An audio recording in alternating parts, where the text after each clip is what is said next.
Now I'd like to show you how to create a tileable texture from this texture. So I will go ahead and delete all of these layers, and I'll make a new document and change it to pixels. And I'll choose 2048 by 2048.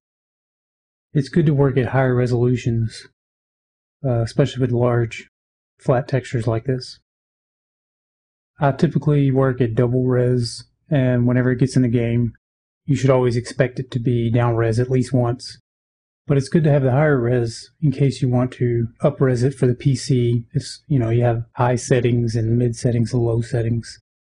So I'll go ahead and drag this into the new document, and I'll close this, and I will Control minus to zoom out, and then hit Control T so we can get the most out of this texture. So let's try to get to where that crack doesn't show up as much. That looks pretty good. Now, the first thing to make this tileable is usually you go Filter, Other, Offset. And what this does is it'll offset it by however many pixels you tell it. And since this is a 2048, we want to go half that. That way it halves it down the middle in both X and Y. So we go 1024 by 1024. But you'll notice it didn't half it like we expected. And the reason is because it's doing it on this actual image size and not the overall document size. It's the document went way out here, basically. Let's hit cancel. And basically we just do select all, and we hit edit copy, and then edit paste. And so now, if you hit Control T, you'll see its bounding area is the same as the documents. I'll go back and Control T on this one, you'll notice it goes out. So now on this one, we'll go Filter, Other, Offset, and type in 1024. And you'll see how it shows the seam that was on the outside here in the middle.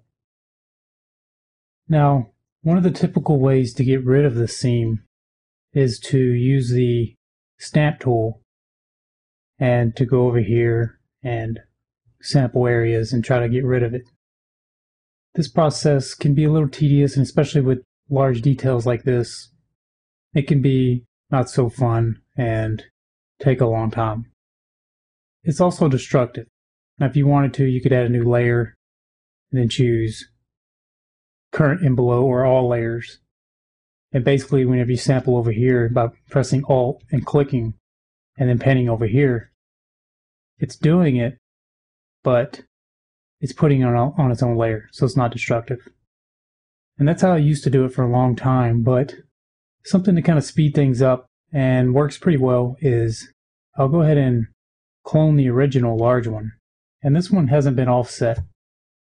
And I'll drag it above this, and basically I'll just leave it like this, the way it was.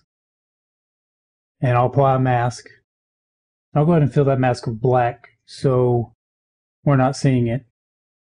And then I'm just going to use my brush and pick a nice organic brush, like maybe this one.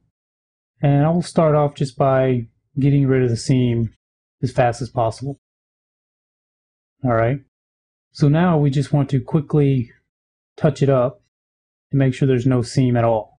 Alright, so you can see already that helps a lot.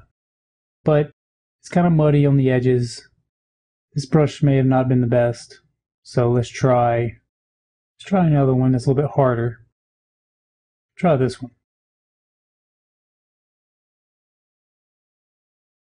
It's a little bit too hard.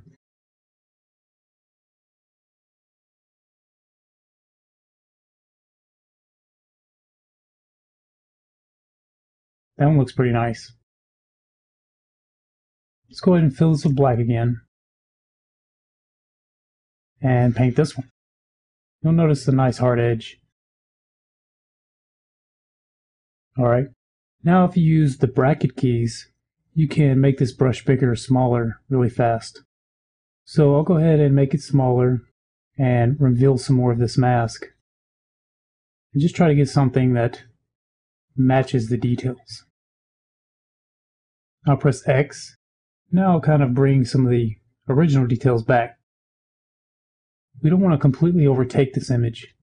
We just want to remove the seam and try to keep the same kind of patterns. And this brush should be set up to where the harder you press, the bigger the brush. So it's good to barely press and get some nice details. So it looks like the seam is about right here, so we don't want to paint in there. But we do just want to go in. There's the seam. Just hit X, bring it back. We'll just get that one stone right there. We'll toggle it on and off.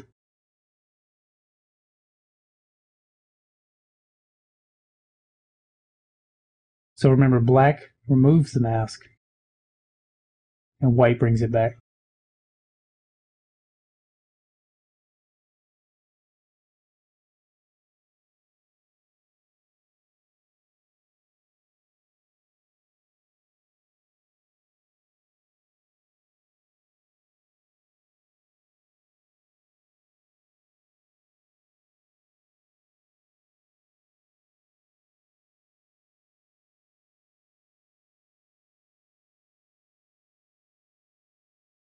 We'll just get rid of that pipe.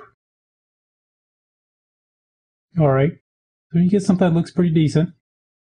Go ahead and select all. Control Shift Copy, which is the same as Copy Merged. And then Control Paste, or Control V. Now we'll run the offset again. And you'll notice you can hit Control F to continue this offset. You'll notice this is going once to the other. Sometimes you may need to fix some of the seams again because they could be back. You can see there's a little bit here, a little bit here on this top one. So sometimes you could just quickly use the healing brush, which likes to preserve pixels, and you can just pick, a diameter, high diameter. Try to keep the hardness high, that way it doesn't muddy the texture. It's just like the stamp. You select over here and you paint, but what happens when you let go is it thinks about it and then it blends the pixel. We'll go ahead and zoom in a little bit, and you can see it did a pretty good job already. It's a little dark, and if that's just simply not working, you can always go to the stamp. The cool thing about the stamp is you can once again pick brushes. You can lightly just paint in something. Alright, that looks pretty good. And that's pretty much the fastest way and the most fun way that I've found to make a tileable texture.